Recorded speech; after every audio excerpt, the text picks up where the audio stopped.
upaya yang kita lakukan adalah kepada personil itu juga sudah kita panggil untuk dimintai keterangan, kita interogasi, kita klarifikasi.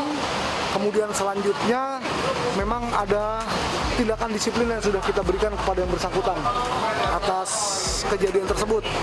Jadi atas kejadian itu kami menghimbau kepada pengguna jalan seluruhnya saja, mohon untuk tidak menghindar jika memang ada petugas di lapangan yang entah itu menghentikan atau memanggil untuk memeriksa kelengkapan surat-surat kendaraan dan lain sebagainya.